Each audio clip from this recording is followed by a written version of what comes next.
નમસ્કાર બાળકો. આપણે વાર્તા સાંભળી હતી ને કાલે? કોની વાર્તા હતી? પછી ભૂતા કાકા, પછી કાગડાની. કાગડા સાથે કોણ હતું? શિયાળ. અને શિયાળ ને કઈક ખાવું હતું, પાણીપુરી. પાણીપુરી નહીં પણ ખાલી પૂરી એને ખાવી હતી. મનિયાના હાથમાંથી કાગડો લઈ ગયો અને કાગડાના મોઢામાંથી શિયાળ ખાઈ ગયું. અને એ પૂરી ખાવા માટે પાછું ગામડામાં આવ્યું અને કૂતરા પાછળ પડ્યા હતા. આ વાર્તા તમે સાંભળી હતી ને? તો હવે આપણે એ શિયાળ પૂરી ખાવા માટે શું કરે છે ને એ આપણે જોઈએ. તો શિયાળને તો પૂરી જ ખાવી છે. પૂરી કોણ બનાવે છે? માણસો બનાવે છે. અને એ પૂરી ખાવા માટે શિયાળને એમ થયું કે હું માણસ બની જાઉં તો. એટલે એને વિચાર્યું કે મારે માણસ બનવું હોય તો શું કરવું? તો બધા કહે છે ને કે ભગવાન પ્રસન્ન થાય એટલે એની પાસે માંગો એ આપણને આપે. પૈસા માંગીએ તો પૈસા આપે, ઘરેણા માંગીએ તો ઘરેણા આપે, આપણે જે માંગીએ તે આપે. આપણે એમ કહીએ કે પેલાને ચકલી બનાવી દો એટલે એને ચકલી બનાવી દે. એમ કહીએ કે પેલાને કાગડો બનાવી દો ગૌતમને એટલે ગૌતમને કાગડો બનાવી દે. હવે આવી શિયાળને ખબર પડે કે ભગવાન છે ને એ ગમે તે બનાવી શકે છે. કોઈને ચકલીમાંથી માણસ બનાવી દે, કોઈને માણસમાંથી કાગડો બનાવી દે. તો મારે હવે ભગવાનને પ્રસન્ન કરવા હોય તો શું કરવું? તો એને ભગવાનને પ્રસન્ન કરવા માટે જો પેલા તો શિયાળને પૂરી ખાવી છે. પૂરી ખાવા માટે એને શું કર્યું? તો કે ગામડામાં ગયું ને એ બધું તમે જોયું હતું. અને હવે એને પૂરી ખાવા માટે એને ભગવાનને પ્રસન્ન કર્યા. કેવી રીતે? તો એ ભગવાનનું નામ લઈ અને રામ રામ રામ રામ રામ રામ રામ મીંડું રામનું નામ લેવા તપ કરવા લાગ્યું. શું કરવા માંડ્યું? તપ કરવા માંડ્યું. એક દિવસ થયો, બીજા દિવસ થયો, ત્રીજા દિવસે તો એ ઊંધા માથે તપ કરવા માંડ્યું. ચારે પગથે ઊંચા અને રામ રામ રામ રામ રામ. અને ત્રીજા દિવસે તો ભગવાનનું ઇન્દ્રાસન ડોલવા માંડ્યું. ભગવાનનું ઇન્દ્રાસન ડોલવા માંડ્યું. એટલે ભગવાને તો તપાસ કરાવી કે એલા પૃથ્વી ઉપર આવો કોણ તપ કરવા વાળો જાગી ગયો? જાવ એને ભગાડો. તપાસ કરતા ખબર પડે કે એક શિયાળ તપ કરે છે. શિયાળ તપ કરે છે. અરે શિયાળને ભગાડો. પણ પ્રભુ એ શિયાળ તો ભાગવાનું નામ જ નથી લેતું કે રામ રામ રામ રામ કરે છે. એને કેમ ભગાડ્યું? પણ કે એને શું જોઈએ છે? જાવ એને જે જોતું હોય એ આપી દો. અરે પ્રભુ એને માણસ બનવું છે. શિયાળને માણસ બનવું છે. અરે ન બનાવાય. શિયાળને માણસ ન બનાવાય. પણ પ્રભુ એને તો માણસ જ બનવું છે. તો કે એક કામ કરો, મેઘરાજાને છૂટ આપો. 12 મેઘ એટલા વરસાવો કે શિયાળ તણાઈ જવું જોઈએ. અને મેઘરાજાને વિનંતી કરી, વરુણ દેવને પ્રસન્ન કરી અને ઇન્દ્ર ભગવાનને મોકલ્યા કે જાઓ શિયાળ જ્યાં તપ કરે છે ને એ તપ કરે છે એ ડુંગરા માથે એટલો વરસાદ વરસાવો કે ઝાડ ને પાણા બધું તણાઈ જવું જોઈએ. અને ભાઈ ઘટતા ટોપ વાદળા સીડ્યા. કરતો વરસાદ આવવાનો શરૂ થયો. ધોધમાર વરસાદ પડ્યો, ધોધમાર. અરે ડુંગરા ઉપરથી ઝાડવાય તણાઈ ગયા, મોટા મોટા પાણાય તણાઈ ગયા. અને આ બિચારું ઓલું તપ કરતું એ શિયાળે તણાઈ ગયું. એ તણાઈ ગયું તો એ રામ રામ રામ રામ રામ રામ રામ કરે. હવે રામના નામના પથ્થર પણ તરી જાય ને, તો આ તો શિયાળ હતું, રામનું નામ લેતું. એને કોઈ ડૂબાડી શકે? ન ડૂબાડી શકે. તો શિયાળ ડૂબે નહીં, રામનું નામ લેતું એટલે ન ડૂબ્યું. તો એને રામનું નામ લીધું એટલે એમણે તરતું કાંઠે પહોંચી ગયું. કાંઠે જ્યાં ઉતર્યું ત્યાં પાછું પગથેર કરીને રામ રામ રામ રામ રામ રામ રામ શરૂ કરી દીધું. એટલે આપણો વરુણ દેવ ઠાકી ગયા. મેઘરાજા કે આ શિયાળ તો તપ છોડવાનું નામ જ નથી લેતું. ગયા પાછા ઇન્દ્રદેવ પાસે. ઇન્દ્રદેવ એ કે શિયાળ કે તપ નથી છોડતું. તપ નથી છોડતું. પ્રભુ કંઈક બીજો ઉપાય કરો. કાંઈ વાંધો નહીં, તમે તમારે જાઓ, હું પવન દેવને મોકલું છું. અને પવન દેવને મોકલ્યા. હો, પવન દેવને કે હે પવન દેવ, આ શિયાળને કે એટલો પવન વંટોળ લાવો, એટલો વંટોળ લાવો કે શિયાળ એમાં ગોળ ગોળ ગોળ ગોળ પડીને ક્યાંય પડવું જોઈએ.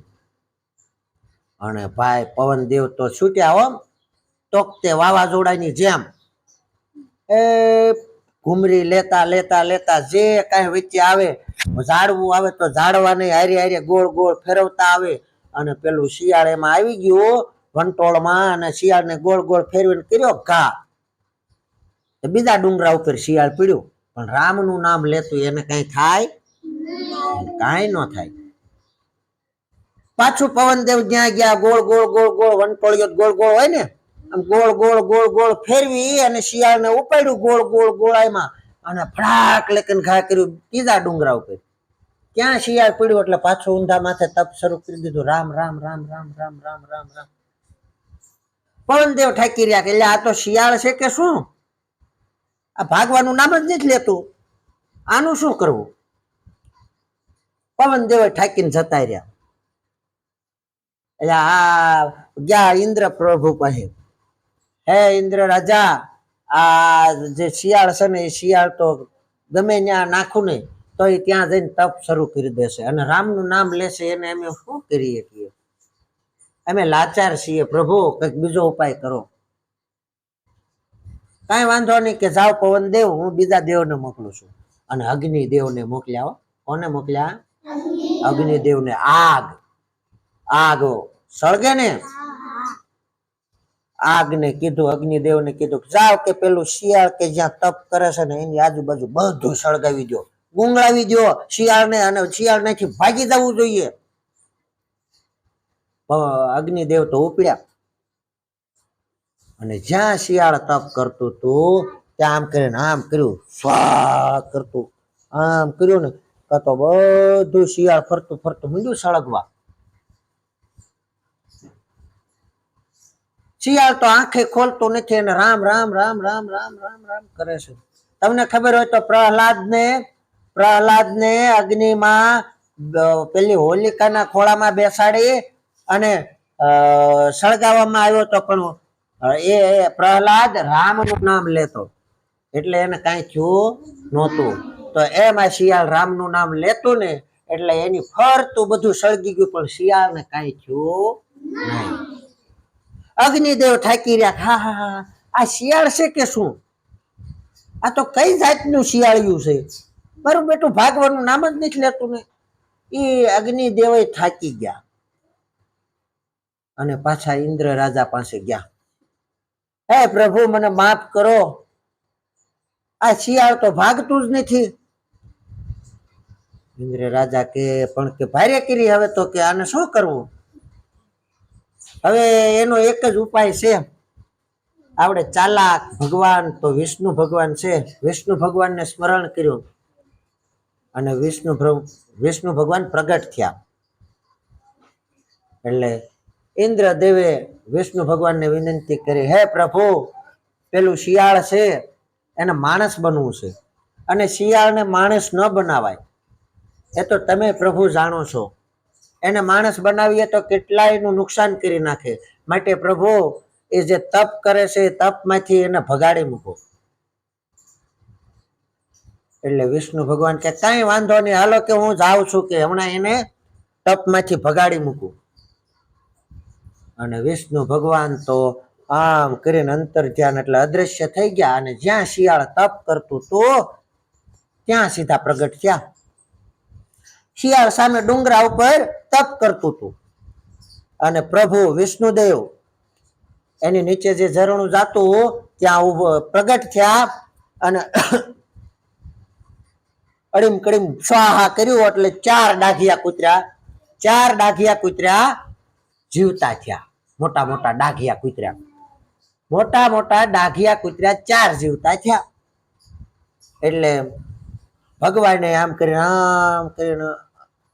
મંત્ર ભણ્યા એટલે આખા વિષ્ણુ ભગવાન શિકારી બની ગયા. કેવા બની ગયા?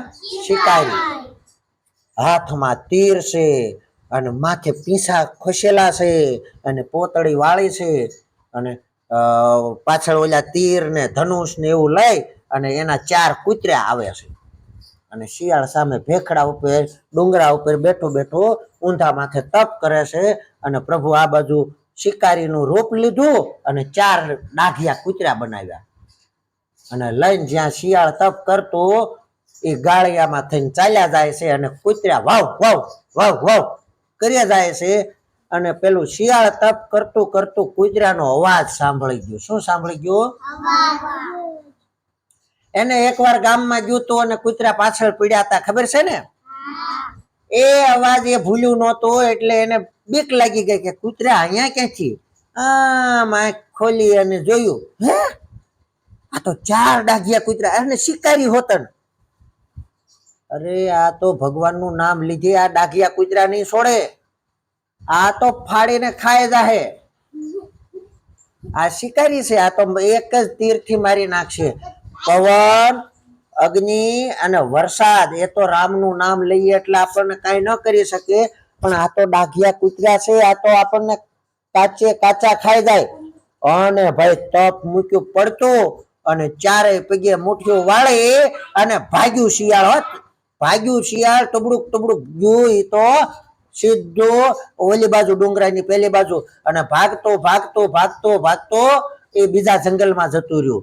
અને પછી એને હવે એ પેલા તપ કરવાનું છોડી દીધું ને, હવે એને માણસ બનવાનું ભૂલી ગયું. કેમ ભૂલી ગયો? કે એને બહુ મહેનત કરી, તપ કર્યો, પણ એ માણસ બની શક્યો નહીં. ભગવાન પ્રસન્ન થયા નહીં, પણ એના મનમાં પેલી પૂરી ખાવાની ઈચ્છા રહી ગઈ. એનામાં એક લોલુપતા રહી ગઈ, પૂરી ખાવાની ઈચ્છા રહી ગઈ. એ પૂરી ખાવા માટે હવે શું કરે છે ને એ આવતીકાલે પાછી આપણે વાર્તા કહીએ ને એમાં આગળ પૂરી ખાવા માટે શું કરે છે એ આપણે આગળ જોશું.